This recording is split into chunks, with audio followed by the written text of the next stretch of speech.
The mountain was not a place for love. It was a place where men went to forget it. High above Cedar Hollow, where the wind screamed like something wounded and lost, Silas Blackridge stood alone beside the icy rush of Painted Run. Snow still clung to the shadows. Even though it was late May, the air was thin and sharp. It cut into a man's lungs and reminded him he was small. Silas did not feel small. He was 40 years old, broad-shouldered, scarred and hardened by war and wilderness. A jagged white line ran from his temple down into his beard, a reminder of Antietam, a reminder of blood and smoke and the day he held his dying brother in his arms. The mountain suited him. It was cold. It did not ask questions. It did not pity. He pulled a beaver trap from the freezing water and tossed it onto the bank. His hands were numb, but he ignored it. He ignored most things: pain, memory, loneliness. His cabin sat a mile uphill, but pressed against a slab of granite like it was hiding from the world. It was not built for comfort. It was built to survive. Thick logs, narrow windows, a roof low enough to fight the wind. Inside there was one bed, one table, and the smell of smoke and fur. Silas had not planned to marry. Love was weakness. He had learned that twice. Once in Virginia, when bullets tore through boys who had promised to protect each other, and once in Indiana, when Clara stood on her father's porch and told him she would not follow him into the savage mountains. She wanted streets and neighbors. He wanted silence, so he chose silence. For 20 years he trapped, hunted, and lived alone. He spoke more to elk and wind than to people. Cedar Hollow tolerated him because he brought furs and paid in gold, but they never invited him to supper. They never called him friend. He did not care until the winters grew harder and his joints ached when storms rolled in. One broken leg would mean death. One fever could finish him before spring. So he made a decision the same way he set a trap. Calm, practical, without emotion. He wrote to a marriage agency in St. Louis, not for love, for help. Weeks later, letters arrived, flowery promises, soft words about devotion and dreams. He burned those. Then he found one written in hard-pressed handwriting. My name is Elara Hayes. I am 28 years old. I can cook, I can sew. I do not expect love. I expect honesty and work. If you treat me with respect, I will do my duty. No illusions, no fantasy, just survival. Silas counted out his savings from beneath the floorboards and wrote back a short reply. Come to Cedar Hollow. It is hard living. I offer food and protection. S. Blackridge. That was enough. 2,000 miles east, Elara Hayes sat alone in a train station in Chicago, clutching her letter like it was the last solid thing left in her world. That she had once been a seamstress in Boston, proud of her hands, proud of earning her own living. Then a powerful man named Sterling decided she belonged to him. When she refused him, he ruined her. He told the police she tried to rob him, told society she was loose, told employers she was dangerous. In the city, a rich man's lie weighed more than a poor woman's truth. She lost her job, her room, her name. The West was not a dream. It was escape. The journey was brutal. Endless plains, dust that crept into her lungs, cold nights and crowded stage coaches, whispers from strangers who thought a mail-order bride was something shameful. 3 days from Cedar Hollow, the stagecoach tipped in a flooded creek. A driver lay bleeding in the mud while others screamed. Laura tore her petticoat and bound the wound with steady hands. She sat in the freezing rain all night to keep him alive. She was not weak, but she was tired. When the battered stage finally rolled into Cedar Hollow, she stepped down into mud and silence. Silas was waiting. He looked like something carved from the mountain itself.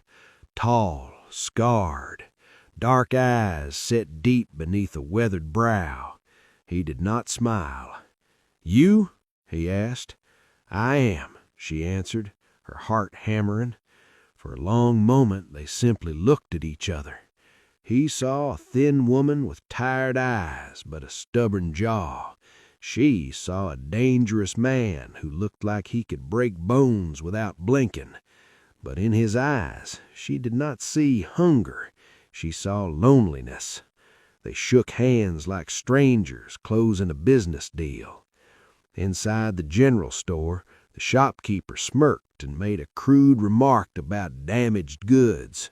Silas did not laugh. He leaned across the counter, voice low and steady. "You will speak of my wife with respect." Wife. The word stunned her. No one had defended her before, not once. They rode up the mountain that evening. The trail narrowed. The world grew colder. Cedar Hollow disappeared below them. The cabin waited at the top like a silent judge. "This is it," Silas said. Laura looked at the rough logs, the smoke-stained chimney, the lonely clearing surrounded by endless trees. It was harsh, it was isolated, it was terrifying, but it was not Boston. Inside there was only one bed. Silas cleared his throat. "You take it. I'll sleep on the floor." She blinked. "You are the husband." "I am a man of my word," he replied, "and I don't take what isn't freely given." That night, as the wind howled against the shutters, Laura lay under his only blanket while he sat awake by the fire, guarding the door. She listened to the steady sound of his breathing. For the first time in years she slept without fear of footsteps in the dark. She had come expecting survival. She did not know yet that something far more dangerous was waiting in that cabin. Hope the mountain tested. The very next morning she woke before sunrise to the sound of an axe striking wood. Each swing echoed through the cold air like a heartbeat. When she stepped outside, the wind cut across her cheeks and her breath came out in white clouds. Silas was already working. His shirt clung to his back with sweat despite the chill. Muscles moved under scarred skin as he split logs with steady rhythm. He did not look at her first. "Coffee's inside," he said. "Water's in the bucket by the door." It was not cruel. It was simply how he spoke. Laura wrapped her shawl tighter and walked to the creek to refill the bucket. The air was so thin it made her dizzy. By the time she carried the water back, her arms were shaking. She would not complain. She had not crossed half a continent to be sent back down the mountain for weakness. The days fell into a pattern. Silas left before dawn to check traps. Laura baked bread in the Dutch oven, yet burned her fingers and learned how to judge the fire by feel instead of sight. She scrubbed clothes in icy water until her knuckles cracked and bled. The mountain did not care that she had once stitched silk. It demanded strength. One afternoon Silas came back early and found her by the wood pile struggling with the axe. The blade bounced off a knot and jarred her shoulder so hard she nearly dropped it. "You're fighting it," he said from behind her. She startled. "I can do it." "I didn't say you couldn't." He stepped close, not taking the axe away. Instead, he covered her hands with his own. His palms were rough and warm. His chest brushed her back as he adjusted her grip. "Loosen your hold," he murmured. "Let the weight do the work." They swung together. The log split clean in two. For a moment he did not move away. She felt the heat of him through her dress. It was not the suffocating closeness she remembered from Boston. It felt steady. Then he stepped back quickly, as if the contact startled him more than her. "That's the way," he muttered, walking off toward the shed. Ellara stood there long after he left, her hands tingling. Spring in the mountains was a liar. One evening a storm crashed down without warning. Snow drove sideways against the cabin, but the wind rattled the shutters like fists pounding to get in. Inside, the fire roared but could not fight the drafts that slipped through the walls.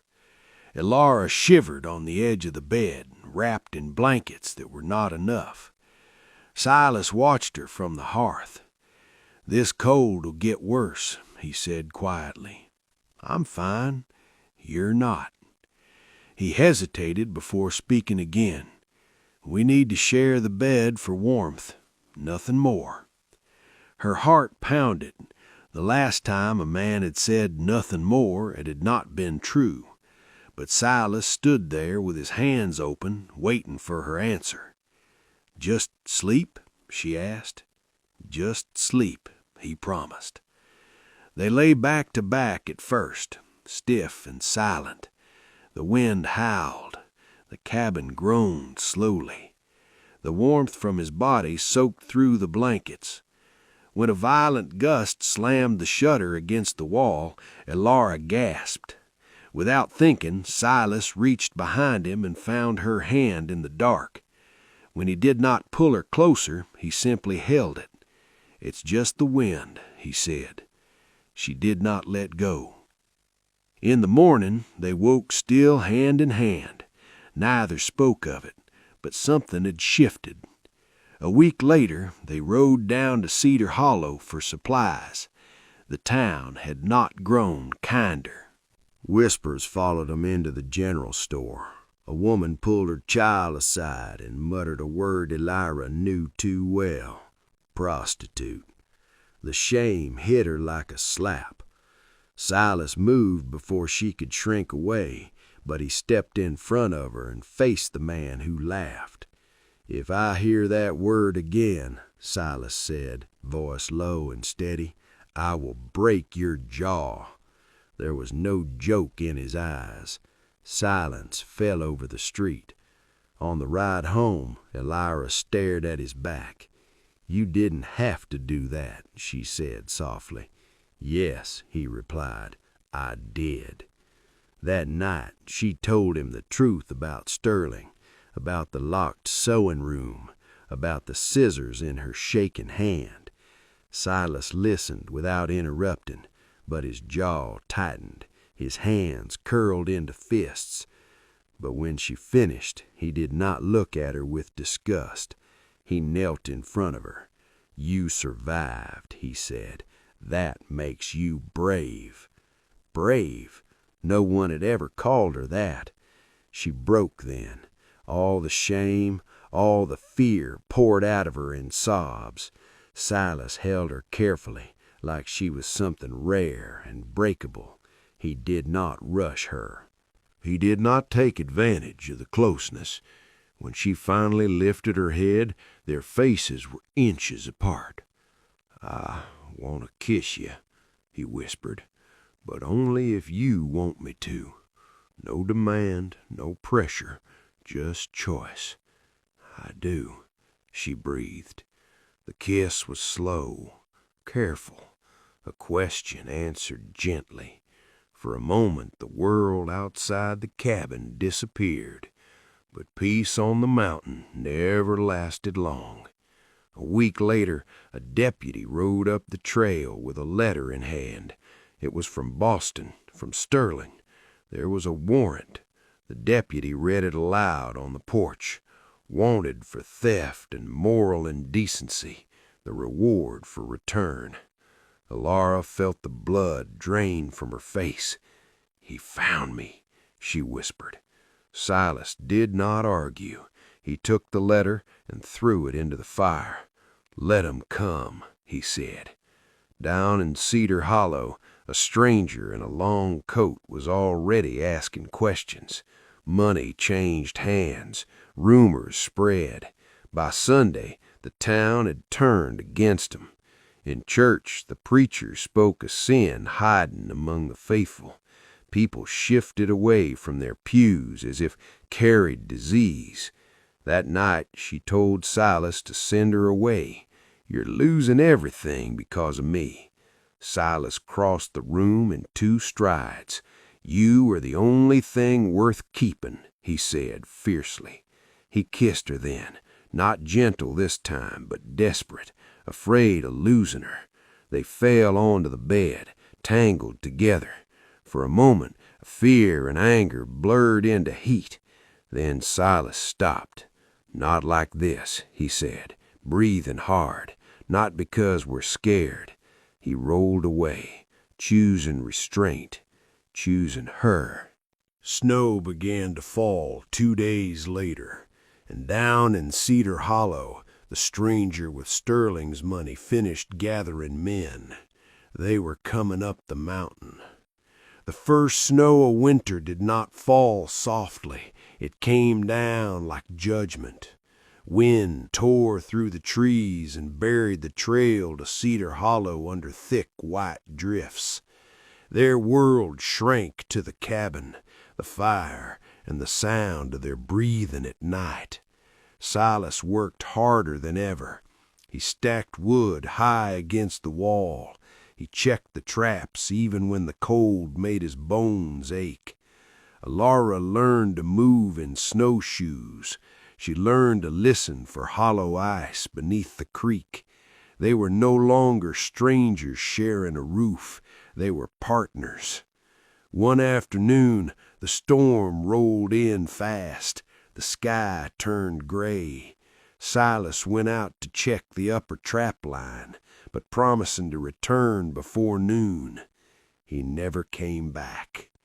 By late afternoon, the wind howled so loud the cabin walls trembled. Alara stood by the window, scraping frost away with shaking fingers. He was never late. Panic rose in her throat like smoke. She looked at the fire, looked at the door, looked at the empty chair where he sat each evening.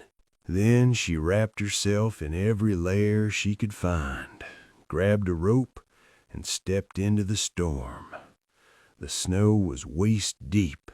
Each step burned her lungs. The wind erased tracks. The world was nothing but white and noise. She remembered his lessons. Listen for hollow ice. Watch the slope.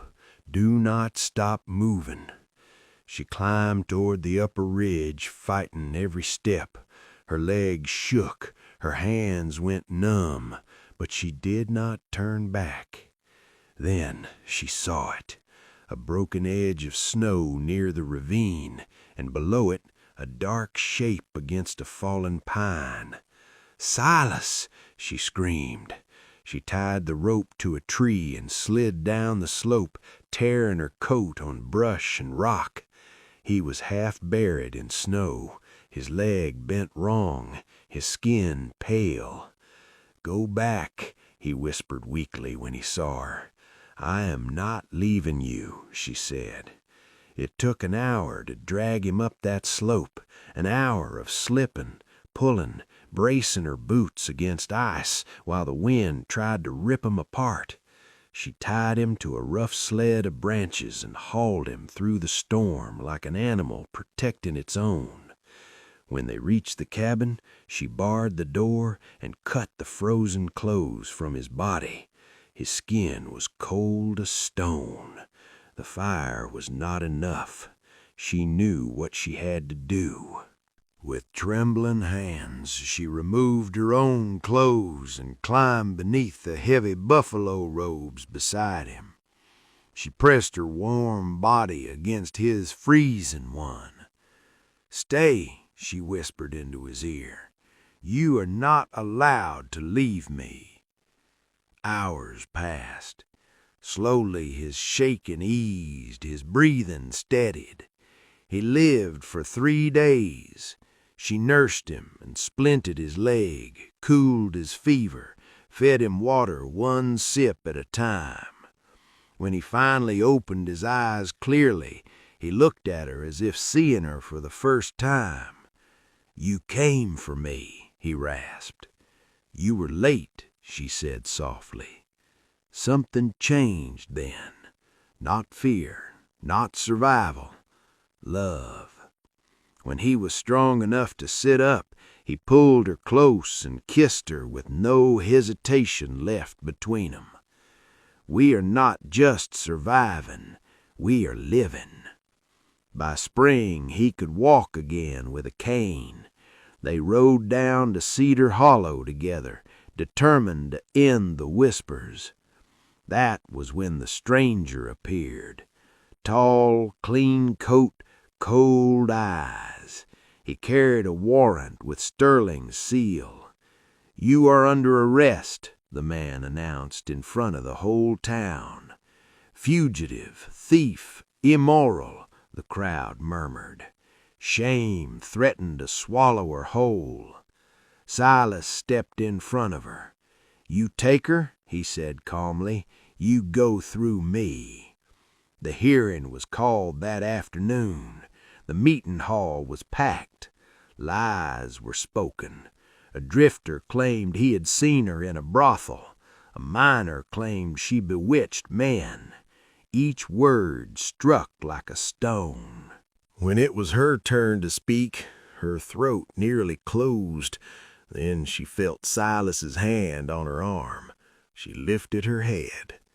"He tried to force me," she said clearly. "I fought back. That is my crime." Silence spread across the room. The stranger lost his temper. He grabbed her arm in front of everyone.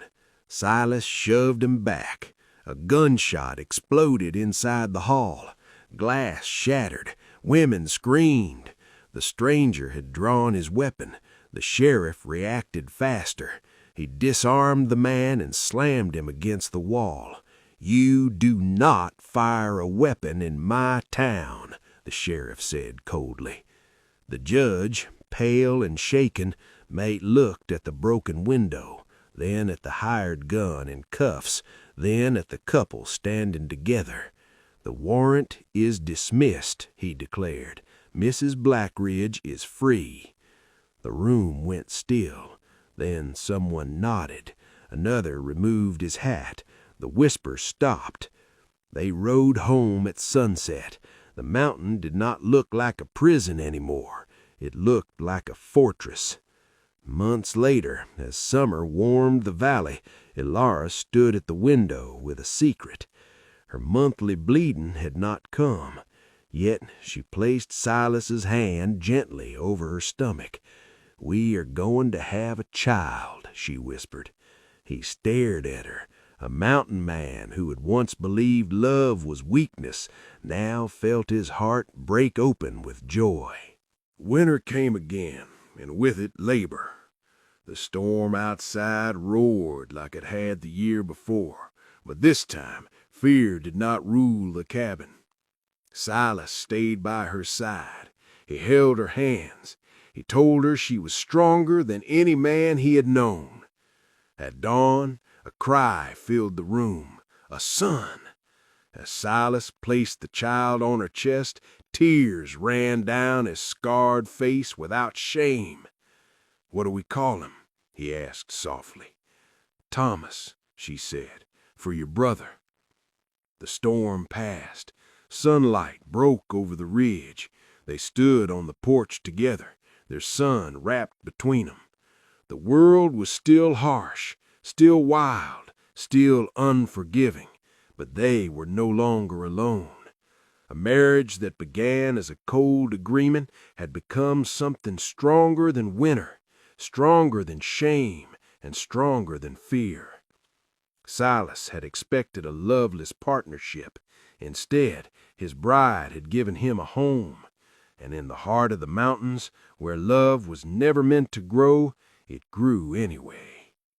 If this story touched your heart, take a second to like, subscribe, and share it with someone who needs to hear it.